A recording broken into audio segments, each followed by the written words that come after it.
Clara Hayes lived in a small dusty town in Texas where the sun always seemed to burn through the sky, and life was never easy for people like her. Her clothes were old, her shoes torn, and yet she always carried herself with quiet pride. Every morning before the roosters even began to crow, she would tie her faded scarf, pick up her small basket, and walk miles to clean houses. It was tiring work, but she did it without complaint. She didn't have much, but she had her dignity. The townspeople knew her well. Some pitied her, but most mocked her behind her back. When she passed by the general store, women would whisper and giggle. "There goes poor Clara," they would say. "She'll spend her life scrubbing floors." But Clara never let their words stick to her heart. She had learned to smile politely, nod her head, and keep walking. She told herself that one day she would find a place where she belonged, where kindness mattered more than money. At home, things were not easy either. Her father had been a blacksmith once, strong and proud, but sickness had taken his strength. Clara became the one who worked to keep food on the table. Their small cabin was old and creaky, but she kept it clean and warm. Each night she cooked soup, helped her father eat, and listened to his gentle voice saying, "You're my strength, Clara. One day, life will smile back at you." One morning, Clara was cleaning the lobby of the local inn. She was tired but peaceful, humming softly as she worked. That's when a group of young women walked in, their laughter echoing across the room. Among them was Beatrice Langston, the daughter of one of the richest ranch owners in the area. Beatrice always wore fine dresses and golden jewelry, and she loved to make others feel small. When she saw Clara bent over with a bucket and mop, Beatrice smirked. "Oh, look," she said loudly. "It's our little cleaning queen. Maybe if you scrub hard enough, Clara, you'll polish your way into a rich man's heart." Her friends laughed loudly. Clara felt her face burn, but she didn't lift her eyes. Instead, she said softly, "I hope your heart shines brighter than this floor, Miss Beatrice." Her calm voice made the laughter stop for a moment. Beatrice frowned, then turned away, pretending not to care. Clara quietly finished her work and walked outside, taking a deep breath. The world could be cruel, but she refused to let it make her bitter. Later that day, the town buzzed with news. A wealthy landowner had just arrived from the countryside. People called him Baron Samuel Grant, not because he was a real baron, but because of his large ranch and respected name. He was a tall man with weathered hands and kind eyes, known for being fair to his workers. His ranch supplied cattle and horses across the state, and though he was rich, he was known to eat with his men and treat them like equals. That afternoon, Baron Grant entered the inn to meet a local merchant. The place was busy, and Clara was still finishing up her cleaning duties. As she carried a heavy bucket of water across the floor, the same group of women walked in again, laughing. Beatrice saw the Baron and straightened her back, trying to catch his attention. But then, seeing Clara again, she smirked and stepped right in her way. The bucket spilled, and water splashed onto Clara's plain dress. The room fell quiet. "Oh dear," Beatrice said with a fake smile. "You really should watch where you're going." Everyone waited to see what Clara would do. Would she argue back? Would she cry? But Clara simply looked at the floor, then said softly, "I'm sorry, Miss Beatrice." Her voice was calm, but her hands trembled. Baron Grant, who had been watching quietly from the corner, saw everything. He didn't speak right away, but something in his heart stirred. He had met many proud people in his life, but this young woman's grace in the face of cruelty touched him deeply. After Beatrice and her friends left, the Baron spoke to the innkeeper. "Who is that young woman?" he asked. The innkeeper shrugged. "That's Clara Hayes. She's poor but the hardest worker in town. Lost her mother years ago, takes care of her sick father. Never causes trouble, never asks for help." The Baron nodded slowly. "She's got strength in her," he said quietly. "The kind you can't buy."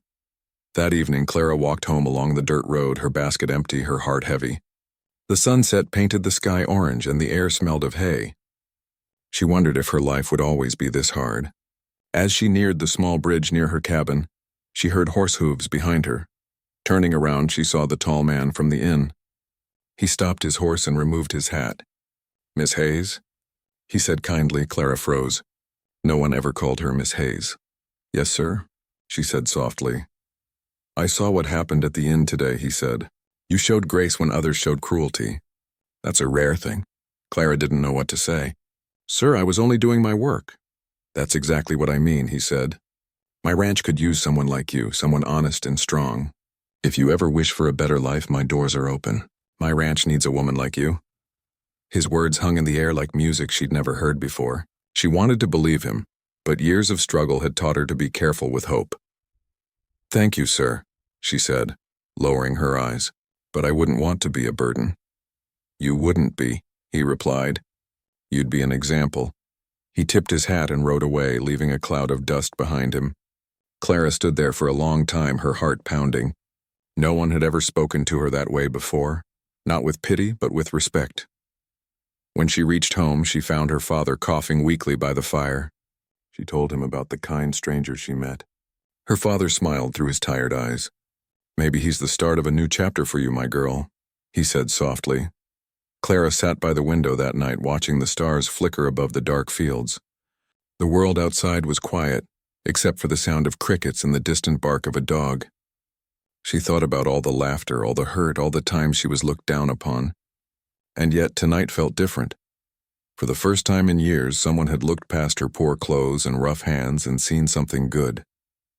Something strong. She closed her eyes and whispered, "Maybe life is not done with me yet."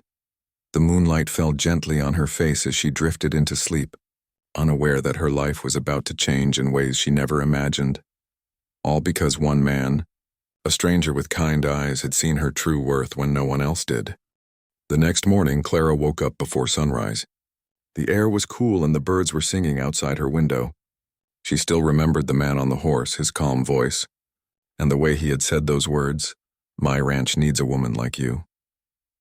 She wanted to believe it was true, but part of her thought it was just kindness from a stranger. Still, his words stayed in her heart like a small flame that refused to go out. A few days later, a wagon stopped in front of her small cabin. It was driven by one of Baron Grant's ranch hands. The man tipped his hat and said politely, "Miss Hayes, the Baron sent me to bring you to the ranch if you're still interested." Clara looked surprised. She glanced at her father, who was sitting near the fire, his face pale but smiling. "Go, my dear," he whispered. "You've worked hard enough in this town. Maybe it's time life showed you some kindness." Clara packed her few belongings, a shawl, a Bible, and her mother's old comb, and climbed into the wagon. As the horses moved down the dusty road, she looked back at her cabin, the only home she had ever known, and silently promised to return to her father soon. When the wagon reached the Baron's ranch, she couldn't believe her eyes. The land stretched as far as she could see, green fields, horses running free, and strong wooden fences shining in the sun. The main house stood tall and beautiful, but what impressed her most was how peaceful everything looked. Workers greeted her kindly, and no one mocked her clothes or her simple manners. Baron Grant came out of the house to meet her. He was wearing a plain white shirt and brown vest, looking more like a ranch worker than a rich man. "I'm glad you came," he said warmly. "You'll be helping in the kitchen at first, but I have a feeling you'll do much more than that." Clara nodded shyly. "Thank you, sir. I'll do my best." And she did. Within a few days, everyone on the ranch noticed her hard work. She cleaned, cooked, and even helped take care of injured animals. When a young boy spilled a whole bucket of milk, she didn't scold him. She helped him clean it up and said gently, "Accidents teach us faster than success ever will." The boy smiled at her words, and soon everyone began calling her Miss Clara with respect. The Baron watched quietly. He saw how she turned every task into something graceful. She didn't just work, she brought warmth wherever she went. The ranch had always been efficient, but now it felt alive, like it had a heart again. One evening, a big storm rolled across the valley. The sky turned black and the wind howled through the fences. Heavy rain poured down, flooding the barns. The workers panicked as water started rushing into the stables where the horses were kept. The Baron was away on another part of the ranch and no one knew what to do. Clara didn't hesitate. She tied her shawl tight, grabbed a lantern, and ran out into the storm. "Get the ropes," she shouted over the roaring wind. "Open the gates and lead the horses uphill." The men followed her orders without question. She moved through the rain, guiding the frightened animals to safety. By the time the Baron returned, Clara was soaked and shivering, but still helping others. He ran toward her, shouting over the storm, "You shouldn't be out here." She looked at him with tired eyes and said simply, "I couldn't leave them behind." After the storm ended, the ranch hands gathered in the barn, sharing warm soup and laughter. Everyone praised Clara for her courage. The Baron watched her from across the room, and in that moment, he realized just how special she truly was. Days passed, and Clara became more than just a worker. She became the soul of the ranch. The men respected her, the women trusted her, and the children adored her. She often sat with the workers after long days, listening to their worries and offering kind words. Her smile gave comfort to everyone. Word of her reached the town. Beatrice Langston, the woman who once mocked her, couldn't believe it. "That poor girl," she said bitterly. "She must be pretending. The Baron's just being charitable." But when people visited the ranch, they saw how naturally Clara fit there. She wasn't pretending, she belonged. One evening, as the sun dipped low behind the hills, the Baron walked into the garden where Clara was mending a torn saddle strap. The air smelled of wildflowers and rain. He stood quietly for a moment before speaking. "Miss Hayes," he said softly, "you've done more for this ranch than anyone I've ever hired." Clara looked up, her fingers still busy with the strap. "I only did what was needed, sir." He smiled gently. "You did more than that. You've changed this place. You've changed me." Clara felt her heart beat faster. She didn't know what to say. The Baron stepped closer and continued. "When I said my ranch needed a woman like you, I didn't know how true those words would become.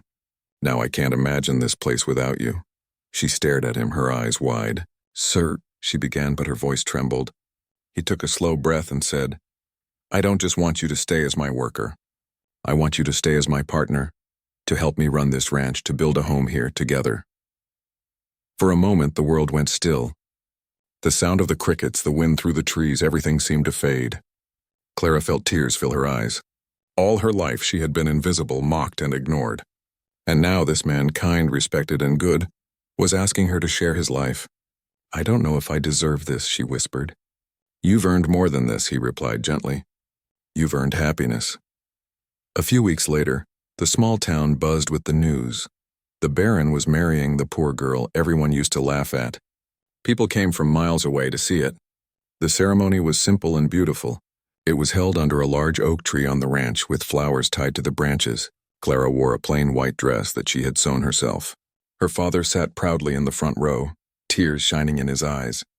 Beatrice came too, dressed in expensive lace, but when she saw Clara walking down the aisle with quiet grace, she looked away. For the first time, she realized that real beauty had nothing to do with wealth or dresses. When the ceremony ended, the Baron held Clara's hand and said to everyone gathered, "When I first met her, I said my ranch needed a woman like her.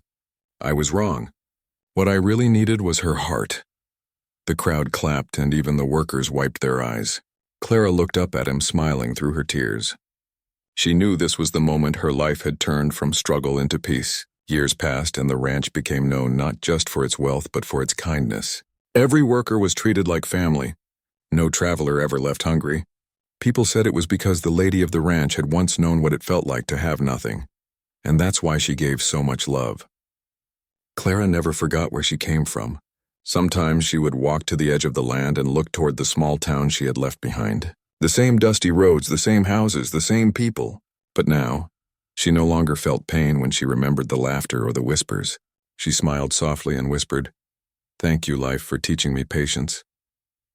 The wind carried her words across the fields, where horses grazed peacefully under the warm Texas sun. And as the evening light turned golden, Clara knew she had finally found what she had always longed for. Not wealth, not fame, but a home built on respect, love, and the strength of her own heart.